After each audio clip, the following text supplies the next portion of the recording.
Bismillah, ketemu lagi.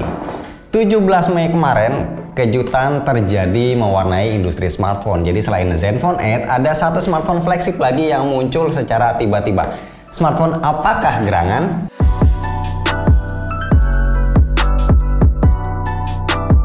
Selama ini kita di Indonesia mungkin udah terbiasa ya dijejelin HP-HP buatan China yang tentu aja kualitasnya ini udah bagus-bagus banget. Hal ini mungkin bikin kita lupa ya kalau di luaran sana itu masih ada satu produsen smartphone yang termasuk jarang rilis produk. Mereka adalah Sharp yang berhasil membuat sebuah gebrakan. Mungkin emang udah karakter HP Jepang ya. Mereka jarang banget rilis produk baru. Sekalinya rilis juga eventnya cenderung biasa-biasa aja. Nggak cuma Sharp, Sony pun begitu ya pas kemarin rilis Xperia One Mark III. Mereka boleh jarang rilis smartphone, tapi sekalinya rilis biasanya ada aja fitur atau teknologi killernya. Kalau si Sharp ini dia baru kenalin Aquos R6. Ini adalah sebuah smartphone flagship yang sepertinya dan seharusnya ya jadi standar baru di industri smartphone fotografi. Gimana enggak, Aquos R6 disokong sensor kamera terbesar di industri smartphone dengan ukuran 1 inci. Dulu memang pernah ada Panasonic Lumix CM1 dengan sensor yang sama 1 inci, setelah itu nggak pernah ada brand yang berani ngasih sensor sebesar ini. Sensor 1 inci artinya mirip seperti sensor yang biasa dipakai di kamera pocket, salah satunya Sony RX100. Di atas kertas tentu aja ini adalah sebuah pencapaian dan keberanian yang luar biasa di mana Sharp nggak pelit ngasih spek untuk smartphone barunya. Sedangkan resolusinya sendiri ini nggak terlalu besar, cuma 20 MP dengan bukaan f1.9 dan 7 elemen lensa Leica Summicron, ditemenin satu sensor 3D ToF. Makanya bisa kita lihat Aquos R6 seolah seperti sebuah monster kamera smartphone karena ukuran lensa yang raksasa. Sekilas seperti ada kamera GoPro mini yang nempel di bodi belakangnya. Hal ini juga sekaligus menjadi tanda kalau kerjasama eksklusif antara Huawei dan Leica itu sudah berakhir. Artinya bukan nggak mungkin nantinya akan ada lebih banyak brand yang pakai embel-embel Leica. Meskipun resolusi kameranya cuma 20 MP, sementara kita tahu kamera smartphone itu udah banyak yang 108 MP, tapi di atas kertas kualitas gambar yang bisa dihasilkan dari Aquos R6 akan sangat baik karena sensor yang besar tadi, seperti yang ada di kamera pocket kelas menengah ke atas.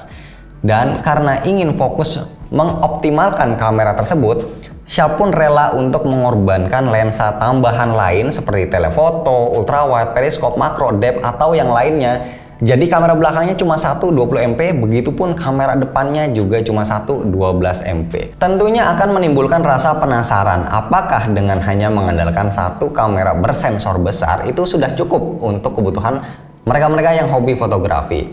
Motret ultrawide udah pasti nggak bisa, motret zoom masih bisa tentunya dengan digital zoom.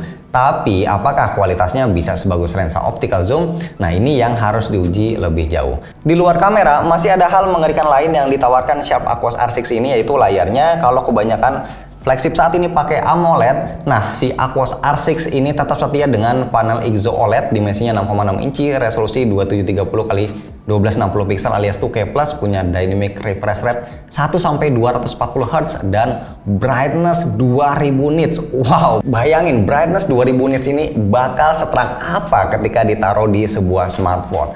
Belum lagi refresh rate 240 Hz yang walaupun bukan hal baru, tapi ini tetap menjadi hal yang sangat menggiurkan. Ditambah lagi layarnya punya lengkungan di sisi kiri dan kanannya yang tentunya akan menambah kesan seksi. Walaupun memang agak disayangkan bezel bawahnya masih kurang tipis. Oh ya, di balik layar 6,6 inci ini juga tersimpan sensor fingerprint under display Qualcomm 3D Sonic Max, di mana ukuran sensornya ini jauh lebih besar dari biasanya, yang artinya kita bisa unlock pakai 2 jari sekaligus ya, biar lebih susah dijebol luar biasa. Nah, untuk kalian yang spek minded, tenang aja, Aquos R6 ini udah pakai Snapdragon 888 yang ditanemin hanya satu opsi kapasitas. Masing-masing RAM 12GB, pastinya udah lebih dari cukup, dan storage 128GB. Nah, kalau ini agak pas-pasan ya kalau buat kalian yang hobi untuk motret. Dan juga untungnya tapi masih disediain slot micro SD up to 1 tera. Lalu untuk baterainya ini 5000 mAh yang daya pengisiannya masih misterius. Jadi dengan spek yang begitu menjanjikan, kameranya revolusioner, layarnya sangat canggih, jeroan monster, ditambah lagi desain yang menggiurkan yang juga didukung sertifikat IPX8, rasanya Sharp Aquos ini bisa jadi flagship Android yang paling bikin penasaran tahun ini. Secara HP ini bakal susah dibeli karena sejauh ini infonya baru akan dijual Juni nanti melalui bundling provider NTT dan Docomo. Harganya pun samar-samar karena kalau bundling biasanya kita akan dapat subsidi dari operatornya. Tapi seenggaknya ya ada secercah harapan karena ada opsi bundling Docomo. Ya siapa tahu 2 tahun ke depan HP ini akan tersedia dalam versi limbah Jepang yang biasanya harganya pastinya akan cukup terjangkau. Jadi kita tungguin aja.